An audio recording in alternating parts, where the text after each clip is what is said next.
ಯಾಕಂದ್ರೆ ಆಕಿನ ಹೆಸರು ಖುರೇಶಿ ಇದೆ. ಇಂಥ ಕೆಟ್ಟ ಜನ ಬಿಜೆಪಿಯಲ್ಲಿ ತುಂಬಿದ್ದಾರೆ. ಮೋದಿ ಸಾಹೇಬ್ರೆ, ಮೊದಲು ಅಂತವ್ರಿಗೆ ಖಾಲಿ ಮಾಡಿ, ಅಂತವ್ರ ರಾಜೀನಾಮೆ ತಗೊಳ್ಳಿ, ಅವರಿಗೆಲ್ಲ ಒದ್ದು ಹೊರಗಾಕಿ, ಆವಾಗಿದ್ದು ಗೊತ್ತಾಗ್ತದೆ. ಅದಕ್ಕಾಗಿ ಈ ನಾವೆಲ್ಲರೂ ಕೂಡ ವಿಚಾರ ಮಾಡತಕ್ಕಂಥದ್ದು.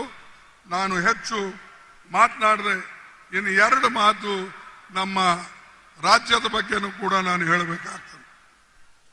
ಸರ್, ಈಗ ರಾಹುಲ್ ಗಾಂಧೀಜಿ ಅವರು ಒಂದು ಪ್ರೋಗ್ರಾಮ್ ಕೊಟ್ಟಿದ್ರು. ಆ ಯಾವ ಪ್ರೋಗ್ರಾಮ್ ಅಂದ್ರೆ ಬ್ಯಾಕ್ವರ್ಡ್ ಕ್ಲಾಸ್ ಕಾಸ್ಟ್ ಜನಗಣನ ನಾವು ಮಾಡಬೇಕು, ಜಾತಿಯ ಜನಗಣನ ಮಾಡಬೇಕು ಅಂತ ಹೇಳಿ. ಇದು ಎಲ್ಲ ಕಡೆ ಈಗ ನಡೆದಿದೆ, ಎಲ್ಲೆಲ್ಲಿ ನಮ್ಮ ರಾಜ್ಯ ಇದೆ ಅಲ್ಲಿ. ನಾವು ಇದ್ರ ಬಗ್ಗೆ ರಾಹುಲ್ ಗಾಂಧಿ ಅವರು ಮಾತಾಡಿದಾಗ ಎಲ್ಲರೂ ಟೀಕೆ ಮಾಡಿದ್ರು. ಆದರೆ ಅವರ ಮಾತಿಗೆ ಮಣಿದು ಮೋದಿ ಅವರು ಕ್ಯಾಬಿನೆಟ್ ಮೀಟಿಂಗ್ ಮಾಡಿ ಅವ್ರನ್ನು ಹೇಳಿದ್ರು, ಮುಂದೆ ಬರ್ತಕ್ಕಂಥ ನಮ್ಮ ಸೆನ್ಸಸ್ದಲ್ಲಿ ಜಾತಿ ಜನಗಣನೆ ತಗೊಳ್ತೇವೆ, OBC ಕಾಲಮ್ ಸೇರಿಸ್ತೇವೆ ಅಂತ ಹೇಳಿ ಅವ್ರ ಮಾತನ್ನ ಹೇಳಿದ್ರು. ಯಾಕೆ ಹೇಳಿದ್ರು?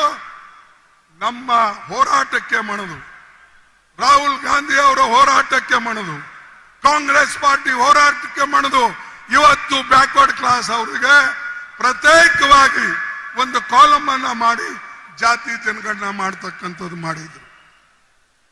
ಅದೇ ರೀತಿಯಾಗಿ ಇನ್ನೊಂದು ನಾನು ವಿಶೇಷ, ಸಿದ್ದರಾಮಯ್ಯನವರಿದ್ದಾರೆ, ಅವರ ಮಂತ್ರಿ ಮಂಡಲದ ಎಲ್ಲ ಸದಸ್ಯರು ಇದ್ದಾರೆ.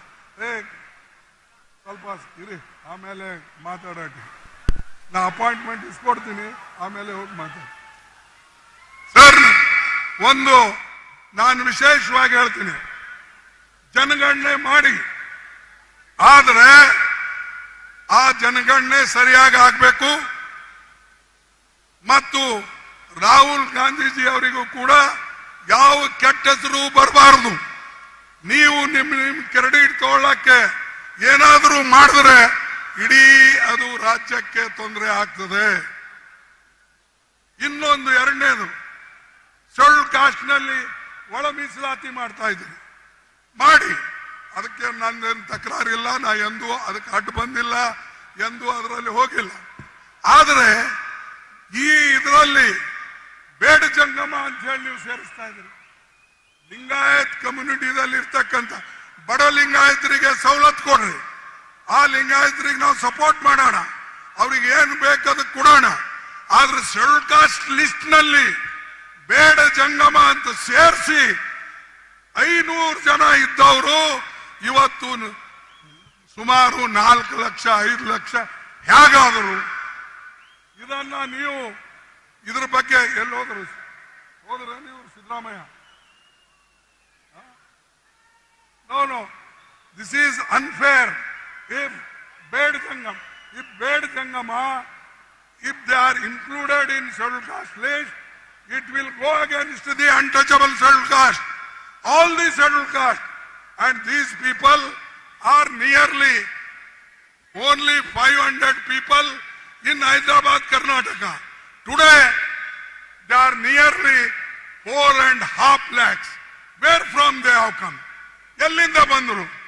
ಅಂದ್ರೆ ಈ ರೀತಿಯಾಗಿ ನೀವು ಶೆಡ್ಯೂಲ್ ಕಾಸ್ಟ್ ಜನರ ಹಕ್ಕನ್ನ ಒಂದು ಕಿತ್ಕೊಳ್ಬೇಕಂತ ಮಾಡಿರೋ, ಏನು ಅವ್ರಿಗೆ ಸಹಾಯ ಮಾಡ್ಬೇಕಂತ ಮಾಡಿರೋ? ಯಾರು ಫಾಲ್ಸ್ ಸರ್ಟಿಫಿಕೇಟ್ ಕೊಡ್ತಾರೋ ಮೊದಲು ಅವ್ರಿಗೆ ಒಳಗಾಕಿ ಅವ್ರಿಗೆ ಕೇಳಿ, ಇಲ್ಲಾದ್ರೆ ಇಡೀ ಸಮಾಜಕ್ಕೆ ನಾವು ದ್ರೋಹ ಮಾಡ್ದಂಗೆ ಆಗ್ತದೆ.